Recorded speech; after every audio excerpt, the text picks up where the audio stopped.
Asante Doreen Mlai. Mkutano wa Umoja wa Tume za Uchaguzi za nchi wanachama wa Jumuiya ya Maendeleo Kusini mwa Afrika SADC umeridhishwa na uchaguzi mkuu wa rais, wa bunge na madiwani uliofanyika hapa nchini mwezi Oktoba mwaka jana.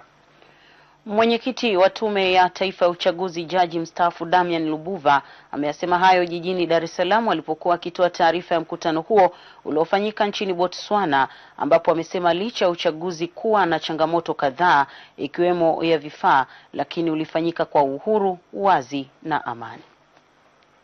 Moja na kwamba uchaguzi wa Tanzania ulikuwa wa ushindani mkubwa, lakini ulikuwa wa uhuru na haki, na kubwa zaidi isha kwa amani. Ndio wajumbe waliokuwa wengi waliokuja hapa na wale waliokuwa pale wanasema jamani, hali ilikuwaje? Unaeleza mwenzangu wa Zanzibar tulikuwa naye, maana kama unavyoelewa kwamba Tanzania ni taifa moja, bendera moja, lakini tuna tume mbili kwa sababu kuna baraza la wawakilishi na huku kwetu nani. Kwa hivyo hata pale sasa jamani, vipi ili kwendaje? Wanaulizia, mnaeleza. Pamoja na wale waliokuja kuangalia uchaguzi waliridhika kwamba uchaguzi wa Tanzania ulikuwa wa uhuru, wa haki, unaolingana na taratibu za kisheria ambavyo ndio lengo lao, na kubwa zaidi ni kwamba uchaguzi uliisha kwa amani.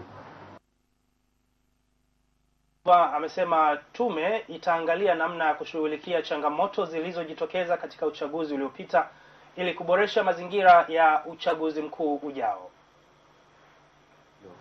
Kila mmoja ana kitambulisho cha utaifa. Pale tunaweza kuangalia uwezekano wa kuangalia sasa badala ya nanile tunaweza tukanani, lakini sheria, maana la kwetu ni sheria ilivyo. Sasa wakati huo ikifikia hiyo itabidi muangalie na sheria kwamba badala ya kusema kadi yako ya kuandikisha iko wapi, nasema nani yako ya uraia iko wapi.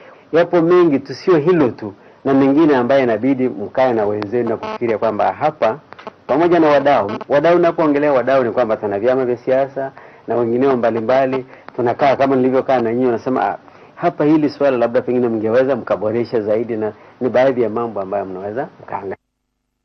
Mkutano wa 18 wa tume za uchaguzi kwa nchi za Jumuiya ya Maendeleo Kusini mwa Afrika SADC umefanyika kwa lengo la kubadilishana uzoefu wa taarifa za uchaguzi zilizofanyika hivi karibuni katika nchi wanachama ikiwemo Tanzania.